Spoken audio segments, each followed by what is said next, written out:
Welcome back. Jagan సమర దీక్షను live ద్వారా చూద్దాం. మాటలు ఏమిటి? ఎన్నికలు అయిపోయిన తర్వాత చంద్రబాబు నాయుడు గారు చేస్తూ ఉన్నది ఏమిటి అన్నది రాష్ట్రంలోని ప్రతి ఒక్కరికి కూడా తెలిసిన విషయం. రాష్ట్రంలో ఇవాళ రైతన్నలు బాధపడతా ఉన్నారు. రైతన్నలు చంద్రబాబు నాయుడు గారి మాటలు నమ్మి మోసపోయిన పరిస్థితుల్లో రైతన్నలు పడతా ఉన్న అవస్థలు, అగసాట్లు ఇన్ని అన్నీ కావు. చివరికి రైతన్నలు ఆత్మహత్యలు చేసుకునే స్థాయి దాకా కూడా ఇవాళ రైతన్నల పరిస్థితి, దుస్థితి ఇవాళ దిగజారిపోయింది. చంద్రబాబు నాయుడు గారి మాటలు నమ్మి ఎన్నికల వేళ డ్వాక్రా అక్క చెల్లెమ్మలు పడతా ఉన్న అగసాట్లు అన్నీ ఇన్ని కావు. ఆ డ్వాక్రా అక్క చెల్లెమ్మలను పట్టపగలు ఏ కత్తి లేకుండా కూడా వెన్నుపోటు పొడిచిన చరిత్ర ఈ చంద్రబాబు నాయుడు గారిది అవుతుంది. రాష్ట్ర చరిత్రలో అది మిగిలిపోతుంది. ఇదే చంద్రబాబు నాయుడు గారు ఎన్నికలకు ముందు ఏ నోట విన్నా కూడా, ఏ మీటింగ్లో చంద్రబాబు నాయుడు గారి నోట విన్నా కూడా, టీవీ ఆన్ చేసినప్పుడల్లా కూడా మనకు వినిపించింది, జాబు కావాలంటే బాబు రావాలి అన్న మాట వినిపించింది. ఇవాళ బాబు వచ్చి 1 సంవత్సరం దాటిపోయింది. కొత్త జాబులు ఇచ్చే కథ దేవుడెరుగు. ఉన్న ఉద్యోగాలను ఊడబెరికే కార్యక్రమమే ఇవాళకి జరుగుతూ ఉంది. జాబ్ ఇవ్వడంలో ఆలస్యం అవుతా ఉంది.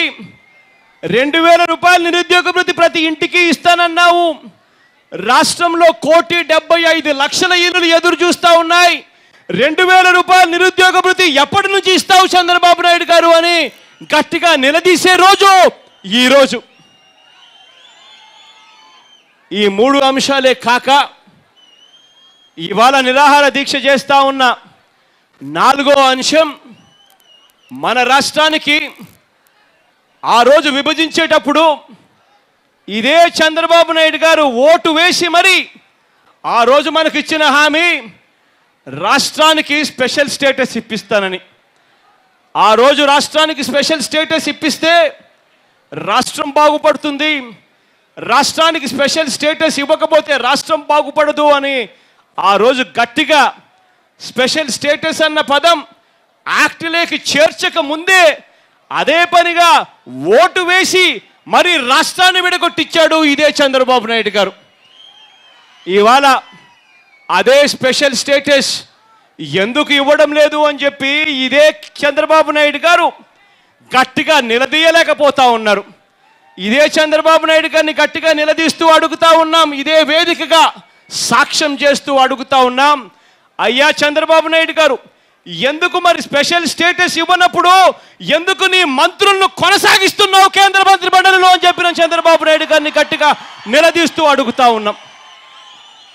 5వ అంశం, ఇదే చంద్రబాబు నాయుడు గారిని ఉద్దేశించి గట్టిగా నిలదీస్తూ ఉన్న అంశం, నిలదీస్తూ అడుగుతా ఉన్న అంశం అదేమిటి? రాజధాని కావాలి అన్నది అందరికీ కూడా కావాలి.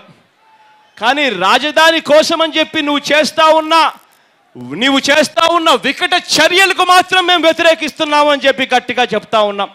రాజధాని కోసం బలవంతంగా, ఇష్టం ఉన్నా ఇష్టం లేకపోయినా బలవంతంగా భూములు లాక్కోవడానికి వ్యతిరేకిస్తున్నాము ఈ వేదిక సాక్షిగా అని చెప్తా ఉన్నాం. ఈ 5 అంశాల మీద గట్టిగా చంద్రబాబు నాయుడు గారు ముఖ్యమంత్రి అయిన తర్వాత, సంవత్సరం అయిపోయిన తర్వాత ఎటువంటి మంచి జరగకపోగా రాష్ట్రమంతా కూడా ఇవాళ అన్యాయమైన పరిస్థితిలో ఉంది అని చెప్పడానికి ఈ దీక్షను సమర దీక్షగా నామకరణం చేసి చంద్రబాబు నాయుడు గారిపై పోరాటానికి ఇది ఈ దీక్షనే ఒక వేదికగా చేస్తా ఉన్నాం. ఇక్కడ దీక్షనే ఒక వేదికగా చేస్తా ఉన్నాం. ఇక్కడ చంద్రబాబు నాయుడు గారి సంవత్సరం అయిపోయింది. చంద్రబాబు నాయుడు గారి పరిపాలన మొదలై సంవత్సరం అయిపోయిన తర్వాత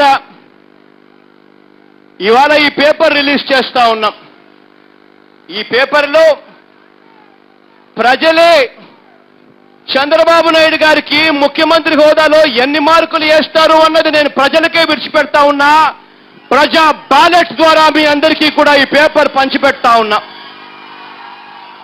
ఈ పేపర్ ప్రజా బ్యాలెట్ అవుతుంది. మచ్చుకకు మంచుకకు చంద్రబాబు నాయుడు చేసిన 100 హామీలు ఎలక్షన్లప్పుడు ఎన్నికలప్పుడు ప్రజలతో ఓట్లు వేయించుకునే దానికోసం చంద్రబాబు నాయుడు చేసిన ఎన్నికల హామీలు మచ్చుకకు 100 తీసుకొచ్చాం. 100 తీసుకొచ్చి ఇందులో చంద్రబాబు నాయుడు గారు చేసినవన్నీ, చంద్రబాబు నాయుడు గారికి ఎన్ని మార్కులు వేయాలి అన్నది నేను ప్రజలకే విడిచిపెడతా ఉన్నాను ఈ ప్రజా బ్యాలెట్ ద్వారా. ఇదే ప్రజా బ్యాలెట్ ఇవాళ ఇక్కడికి వచ్చిన అక్క చెల్లెమ్మలకు, అవ్వ తాతలకు, అన్న తమ్ములకు, సోదరులకు, స్నేహితులకే పంచిపెట్టడమే కాకుండా ఇదే ప్రజా బ్యాలెట్ రేపొద్దున ప్రతి ప్రతి ప్రతి పత్రికాధిపతులను, ప్రతి మీడియా ప్రతినిధులను అందరినీ కూడా రిక్వెస్ట్ చేస్తా ఉన్నాను. ఇదే ప్రజా బ్యాలెట్ రేపొద్దున మీ పేపర్లలో వేయండి, మీరు టీవీలలో చూపించండి. ఈ పేపర్లలో మీరు వేయండి, ప్రజల దగ్గరికే ఇది తీసుకొని పోండి, ప్రజలకే ఇది ఇవ్వండి. ఇచ్చి ప్రజలు ఎన్ని మార్కులు వేస్తారో చంద్రబాబు నాయుడు గారి పాలనకు అందరం కూడా సాక్షులం అవుదామని చెప్తా ఉన్నాం. ఇదే ప్రజా బ్యాలెట్ లో దీంట్లో ఉన్న అంశాలన్నీ కూడా 100 ప్రశ్నలు వేశాం. 100 ప్రశ్నలు వేసి అవును లేదు అని చెప్పి 2 బ్లాకులు పెట్టాం. ఆ అవునైతే చంద్రబాబు నాయుడు గారు చేసి ఉంటే, మంచి చేసి ఉంటే అవును అని టిక్కు పెట్టండి. చంద్రబాబు నాయుడు గారు చేయకపోతే లేదు అని చెప్పి ఆ పక్కనే ఉన్న బాక్స్లో టిక్కు పెట్టండి. చివరకు ఈ 100 ప్రశ్నలకు పూర్తిగా 100 ప్రశ్నలకు ఆన్సర్, 100 ప్రశ్నలకు సమాధానాలు చెప్పిన తర్వాత మీరే చంద్రబాబు నాయుడు గారికి ఎన్ని మార్కులు వచ్చాయని మీరే కూడండి. మీరే కూడి చంద్రబాబు నాయుడు గారికి ఎన్ని మార్కులు వచ్చాయి అన్న విషయం చంద్రబాబు నాయుడు గారికి బుద్ధొచ్చేట్టుగా, గడ్డి పెట్టేట్టుగా మీరు ఈ బ్యాలెట్ ద్వారా చంద్రబాబు నాయుడు గారికి తెలియజేయండి. ఈ బ్యాలెట్ విషయంగా ప్రతి ప్రశ్న కూడా అంబటి రాంబాబు అన్నకు నేను మైక్ ఇస్తాను. అంబటి రాంబాబు అన్న ప్రతి ప్రశ్న చదువుతాడు. మీరే చెప్పండి చంద్రబాబు నాయుడు గారు చేశాడా, అవునా కాదా అన్నది, అవునా లేదా అన్నది సమాధానం మీరే చెప్పండి. మన దగ్గర దాదాపుగా ఇక్కడ కొన్ని పేపర్లు ఉన్నాయి. దాదాపుగా 50,000 పైచిలకు పేపర్లు కొట్టించారు ఇక్కడికి. ఇవన్నీ కూడా కాసేపట్లో మీ అందరికీ కూడా తలా ఒక పేపర్ ఇస్తాం. మీరే బ్యాలెట్లలో ఇక్కడ మీరే రాయండి చంద్రబాబు నాయుడు గారు ఎన్ని చేశారో ఎన్ని చేయలేదో అని. మీ అందరికీ ఈ పేపర్లు అందిన తర్వాత రాంబాబు అన్న మైక్ తీసుకొని ఈ ప్రశ్నలన్నిటికీ రాంబాబు అన్న చదువుతాడు.